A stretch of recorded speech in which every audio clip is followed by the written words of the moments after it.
வணக்கம், welcome to easy English channel. Easy English சேனலில் நம்ம இன்னைக்கு நானும் அப்படின்னா என்ன அர்த்தம், இந்த நும் சேரும்போது என்ன வார்த்தை சேர்க்கணும். இப்போ அவனும், அதுபோல் அவ படிக்கிறா அப்படின்னு சொல்கிறோம். அவளும் படிக்கிறா, அவளும்.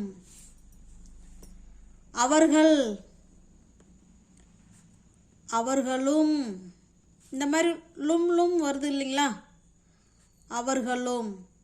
இந்த மாதிரி சொல்லும் பொழுது இதுக்கு எப்படி நம்ம இங்கிலீஷில் சொல்லலாம் அப்படிங்கிறதான் இன்னைக்கு நம்ம இந்த வீடியோவில் பார்க்க போகிறோம். இப்போ பாருங்கள், நான் அப்படின்னா ஐ, நானும் அப்படின்னா ஆல்சோ, ஐ ஆல்சோ. இப்போ அவன் அப்படின்னா நம்ம என்ன சொல்லுவோம், ஹீ. அப்போ இங்கே என்ன சொல்லுவோம், ஹீ ஆல்சோ. அவள் என்ன இங்கிலீஷில் சொல்லுவோம், ஷீ ஆல்சோ. அப்போ இந்த அவளும் அவனும் நானும் அவர்களும் அந்த மாதிரி சொல்லும்போது நம்ம ஆல்சோங்கிற வார்த்தையை சேர்த்துக்கணும். ஓகேங்களா? இதை பயன்படுத்தி ஆல்சோ பயன்படுத்தி தான் நம்ம இன்னைக்கு சென்டென்ஸ் பார்க்க போகிறோம். வாங்க பார்க்கலாம்.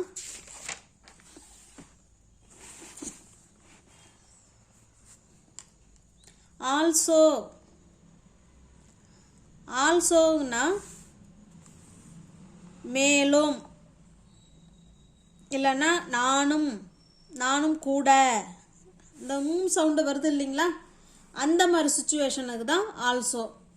இப்போ நான் வீட்டில் இருக்கேன் அப்படின்னு நம்ம சொல்லுவோம் ஃப்ரெண்டுக்கிட்ட. இப்போ நீ எங்கே இருக்க அப்படின்னு நம்ம ஃப்ரெண்டை கேட்போம். அப்போ அவங்களும் என்ன சொல்லுவாங்க, நானும் வீட்டில் தான் இருக்கேன் சொல்லுவாங்க இல்லைங்களா. இந்த மாதிரி சுச்சுவேஷனுக்கு தான் நம்ம ஆல்சோ பயன்படுத்த போகிறோம். ஓகேங்களா? இப்போ பாருங்கள், நானும், இந்த சென்டென்ஸ் எல்லாமே பாஸ்ட் டென்ஸில் கொடுத்துருக்கேன். பாருங்களேன், நானும் பள்ளியில் இருந்தேன். பாஸ்ட் டென்ஸ்னால் முடிஞ்சு போன விஷயந்தான் பாஸ்ட் என்று சொல்லுவோம். நானும் பள்ளியில் இருந்தேன், அவர்களும் பூங்காவில் இருந்தார்கள், நான் வீட்டில் இருந்தேன், இல்லை அவனும் வீட்டில் இருந்தான், அவளும் உடம்பு முடியாமல் இருந்தால். இந்த மாதிரி முடிஞ்சு போன விஷயத்த நம்ம சொல்லிட்டு இருக்கோம். ஓகேங்களா? இப்போ பாஸ்ட் டென்ஸில் நல்லா கவனிங்க. பாஸ்ட் டென்ஸுக்கு இது எல்லாமே பார்த்தீங்கன்னா நம்மளுடைய நிலைமையை தான் சொல்லுது. நான் வீட்டில் இருந்தேன், இல்லை அவங்க வீட்டில் இருந்தாங்க.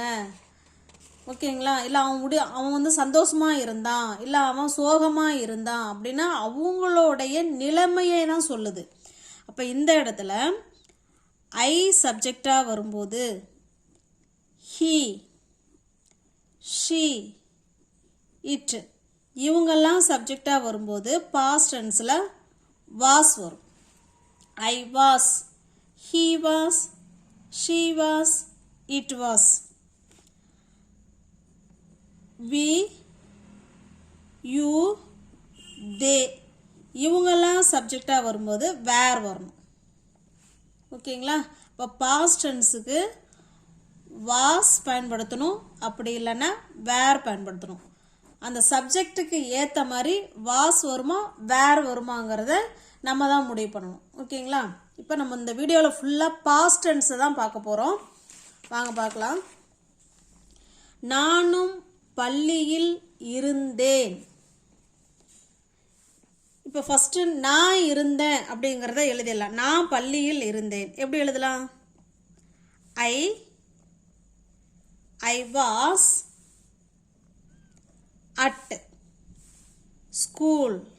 ஐ வாஸ் அட் ஸ்கூல். நான் பள்ளியில் இருந்தேன். வாஸ் போடுறோம். சப்ஜெக்ட் என்னங்க? ஐ, அதனால வாஸ் வருது. இப்போ நானும் அப்படின்னா அந்த இடத்துல என்ன சேர்க்கணும்? ஆல்சோ சேர்க்கணும். ஆல்சோ எங்கே சேர்க்கணும் பாருங்க, ஐ வாஸ், இந்த வேர்புக்கு அடுத்ததான் ஆல்சோ சேர்க்குறோம். ஐ வாஸ் ஆல்சோ at ஸ்கூல். அவ்வளோதாங்க. நானும் ஸ்கூலில் தான் இருந்தேன் அப்படின்னு சொல்கிறோம். ஐ வாஸ் அட் ஸ்கூல் அப்படின்னா நான் ஸ்கூலில் இருந்தேன். ஐ வாஸ் ஆல்சோ அட் ஸ்கூல்னா நானும் ஸ்கூலில் தான் இருந்தேன் அப்படின்னு சொல்கிறோம். நெக்ஸ்ட்டு பாருங்கள், இந்த ஸ்கூல், காலேஜ், யூனிவர்சிட்டி இதுக்கு முன்னாடிலாம் ஹோம், இதுக்கு முன்னாடிலாம் கட்டாயமாக அட்டு போடணுங்க. சொல்லுங்கள். ஹோம், ஸ்கூல், காலேஜ், யூனிவர்சிட்டி இதுக்கு முன்னாடிலாம் கட்டாயமாக அட்டு போடணும். அடுத்ததாக பாருங்கள், அவர்களும் பூங்காவில் இருந்தார்கள். அவர்கள், அவர்களுக்கு என்னங்க தே தானே வரணும். தே.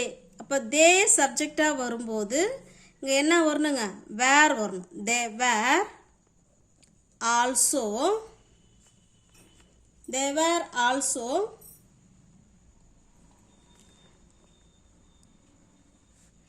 in the park. They were also in the park. அவர்களும் அந்த பூங்காவில் தான் இருந்தார்கள் அப்படின்னு சொல்கிறோம். எல்லாமே முடிஞ்சு போன விஷயத்த சொல்கிறோம். அடுத்ததாக பாருங்கள், நான் வீட்டில் இருந்தேன். இது என்னுடைய நிலைமையை தான் சொல்லுது, என்னுடைய பொசிஷன், நான் எங்கே இருக்கிறேன், என்னுடைய ஸ்டேட்டு, அதை தான் நம்ம சொல்கிறோம். இப்போ நான் அப்படின்னா I, I was also, I was also at home, I was also at home. இந்த இடத்துல நானும், நானும் வீட்டில் இருந்தேன் அப்படின்னா I was also at home. இப்போ இதே நான் வீட்டில் இருந்தேங்கிறத ஐ வாஸ் அட் ஹோம். அவ்வளோதாங்க. இந்த ஆல்சோங்கிற வார்த்தை எங்கே சேர்க்குறோம்னா வாஸ் வேர் வருது இல்லைங்களா, அதுக்கு பக்கத்தில் சேர்க்கணும், அதுக்கு அடுத்ததாக.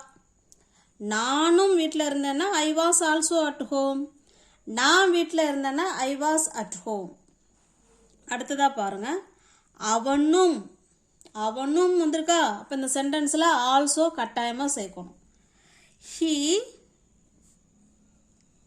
he was also at home.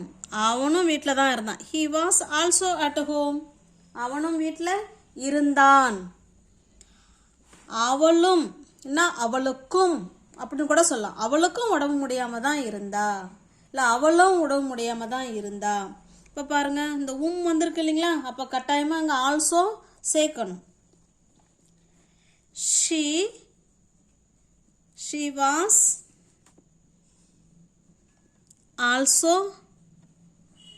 ill. she was also ill. அவளும் உடம்பு முடியாமல் தான் இருந்தா. she was also ill.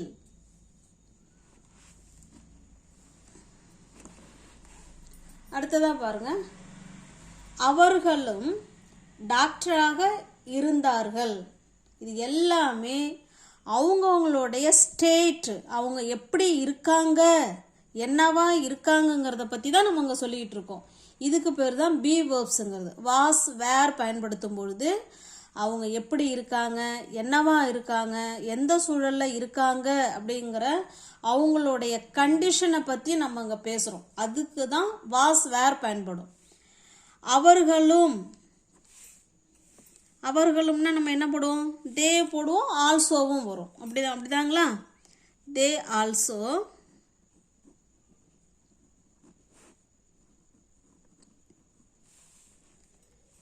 they also, sorry, they were, they were also, theyக்கு were தானே verb, they were also doctors. அவ்வளோதாங்க. அடுத்ததாக பாருங்க, நாங்களும் வருத்தமாக தான் இருந்தோம், நாங்களும் சோகமாக தான் இருந்தோம் அப்படின்னு சொல்கிறோம். நாங்களும் we were, we சப்ஜெக்டாக வரும்போது கட்டாயமாக வேர் சேர்க்கணும். we were also, எப்படி இருந்தோம், சோகமாக இருந்தோம். sad, we were also sad, நாங்களும் சோகமாக தான் இருந்தோம், வருத்தமாக தான் இருந்தோம் அப்படின்னு சொல்கிறோம். நீயும் பேங்க்கில் இருந்தாய், நீயும் பேங்க்கில் தான் இருந்த அப்படின்னு நம்ம பேச்சு வாக்கில் சொல்லுவோம். இப்போ நீயும் அப்படின்னா என்ன சொல்லுவோம்? யூ வேர்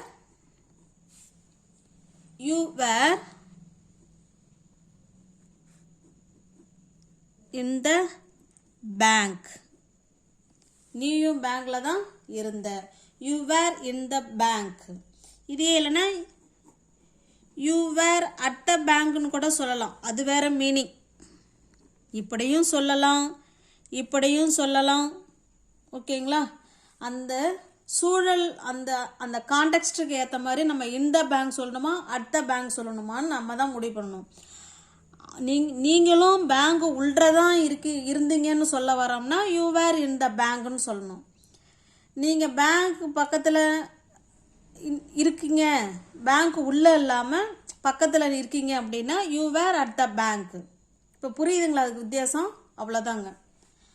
அவன் சமையல் அறையில் இருந்தான். அவன் சமையல் அறையில் இருந்தான். He was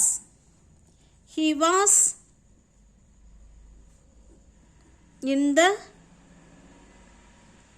kitchen. அவ்வளோதாங்க. He was in the kitchen. அவனும் சமையல் அறையில் தான் இருந்தான். அவன் சமையல் அறையில் இருந்தான். He was in the kitchen. இங்கே பாருங்க, அதே சென்டென்ஸு அவனும் சமையல் அறையில் இருந்தான். இதை எப்படி சொல்லாங்கிறத கமெண்ட் பாக்ஸில் கமெண்ட் பண்ணுங்க. ஓகேங்களா? அவனும். நெக்ஸ்ட் பாருங்க, நான் நேற்று கல்லூரியில் இருந்தேன்.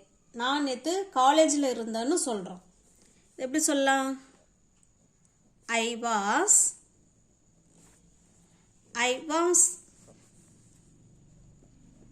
at college. I was at college அப்படின்னா நான் காலேஜில் இருந்தேன். எப்போ? Yesterday.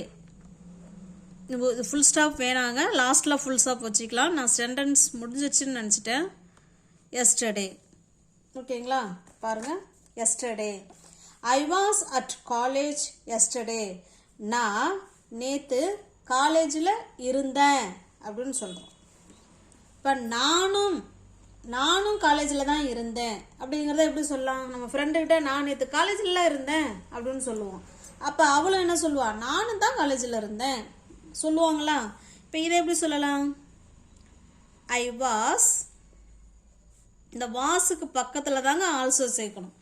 I was also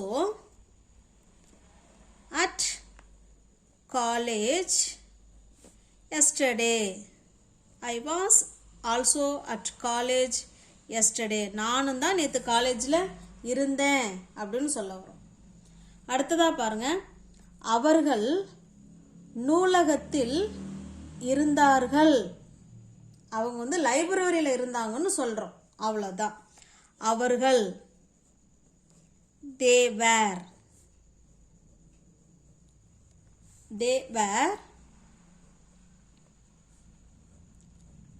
in the library.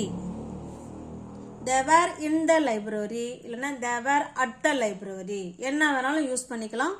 உள்ள இருந்தாங்கன்னா they were in the library, இல்லை அவங்க வெளியில் தான் இருக்கிறாங்க அப்படின்னா they were at the library நம்ம பயன்படுத்திக்கலாம். அவர்களும் அங்கே தான் இருந்தாங்க. அவர்களும் அங்கே தான் இருந்தாங்கன்னா எப்படி சொல்லலாம்? they were, இந்த சவுண்டு வந்துட்டாலே அந்த வேர்புக்கும் அடுத்ததாக என்ன சேர்த்துக்கணும்? ஆல்சோ. they were also அங்கே தான் எங்கே? லைப்ரரியில். அப்போ நம்ம அங்கே தான் தேர்னு கூட சொல்லிக்கலாம். ஏன்னா அது அவங்க புரியும் நம்ம சொல்கிறது. அவங்களும் அங்கே தான் இருந்தாங்கன்னா அவங்களும் அங்கே லைப்ரரியில் தான் இருந்தாங்க அப்படின்னு தான் அர்த்தம். ஓகேங்களா? they were also there, அவங்களும் அங்கே தான் இருந்தாங்க. இல்லை they were also in the library அப்படின்னு கூட சொல்லலாம். அவளும் சென்னையில் இருந்தாள். அவளும் சென்னையில் இருந்தாள். இதை பாருங்க, she was also she was also எங்கே இருந்தா இன் Chennai she was also in Chennai ஓகேங்களா அவளும் சென்னையில் தான் இருந்தா she was also in Chennai next பாருங்க அவனும் வெளியில தான் இருந்தான் அவனும் வெளியில தான் இருந்தான் இது எப்படி சொல்லலாம் he was also outside he was also outside அவனும் வெளியில தான் இருந்தான் இப்போ அவன் வெளியில இருந்தான் இது எப்படி சொல்லலாம் he was outside அவ்வளோதாங்க he was outsideனா அவன் வெளியில் இருந்தான் he was also outsideனா அவனும் வெளியில் இருந்தான் அப்படின்னு சொல்கிறோம் ஓகேங்களா இப்போ உங்களுக்கு இது புரிஞ்சிருக்கும்னு நினைக்கிறேன் சேனலை சப்ஸ்கிரைப் பண்ணி வச்சுட்டு வீடியோ பாருங்கள் உங்களுக்கு வீடியோ பிடிச்சிருந்துன்னா லைக் பண்ணுங்கள் தெரிஞ்ச ஃப்ரெண்ட்ஸுக்கு ஷேர் பண்ணுங்கள் கமெண்ட் பண்ணுங்கள் தேங்க்யூ